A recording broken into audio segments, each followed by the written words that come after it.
What's going on, guys? In this video, I'm going to share how email marketing improves customer engagement. So one of the main purposes of email marketing is for customer retention. So making sure that we keep our customers and then we get repeat purchases over time from those customers, which is a way more cost-effective way of growing your business than only relying on new customers. And a big part of customer retention is just customer engagement, keeping them engaged, keeping them interested, and keeping them in the loop of what's going on. And of course, we do this through social media and everything else, but email marketing has some advantages over the other platforms. And the first one is that you have a direct line of communication with your customers, and you can communicate with them with a regular touch point. So, with other platforms like social media and everything, you're kind of relying on them to log in and see your content. So either go check out your page or just see your content show up on the timeline. Whereas with email, we have control where we can just send them whatever we want, whatever message we want to get across, we can send it to them, and it's a lot more reliable for actually getting, communicating to our customers. Then another thing is that when it comes to comparing it to social media especially, is that they're more likely to actually see it, because it's very easy to miss any one particular social media post from the pages we follow, just because we typically follow a lot of pages and there's just so much content coming at us.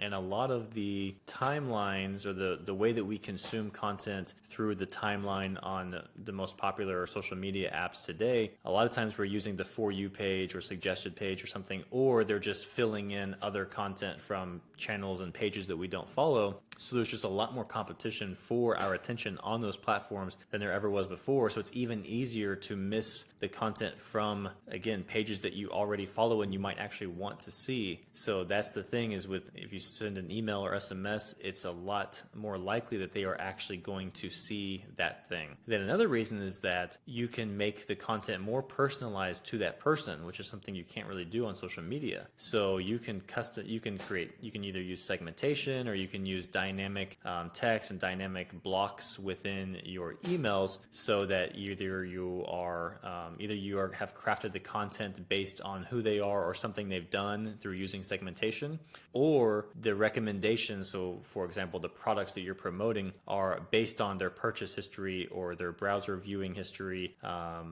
It could be products that are related to products they've already bought. So you're able to personalize it in a way where that email has things in it, or the entire email is crafted in a way that they would be way more interested in than if you were just trying to create something that would appeal to the entire group. And it's a lot easier to do that in a scalable way, where what you're creating is, again, using a lot of dynamic text and boxes and everything. It's minimal effort on your part, but the end result can show up in many different variations for your different customers. And again, it's just something that we can't do on social media yet. And then finally, one thing that's great about it is that everything is, when I say it, I mean email marketing, is that it's measurable and very easy to track. So it's really great for keeping a pulse on what's going on with your customers, because of course you have your normal email metrics, your open rates, click rates, all of that. So you can kind of get a snapshot view of how your customer base in general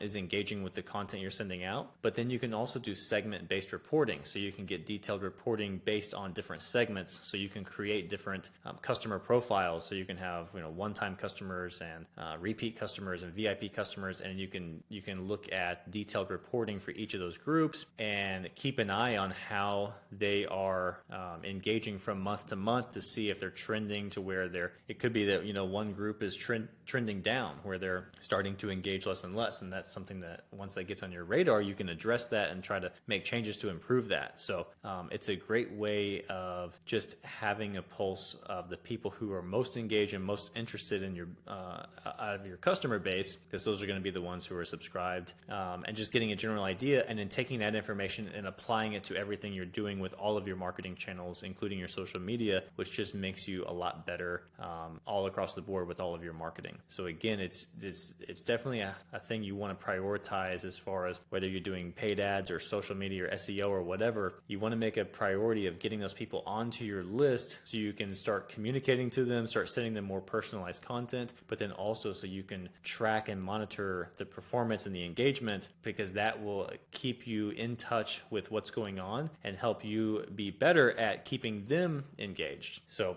that's it for this video. If you have any questions, leave them in the comments below, and I'll see you in the next one.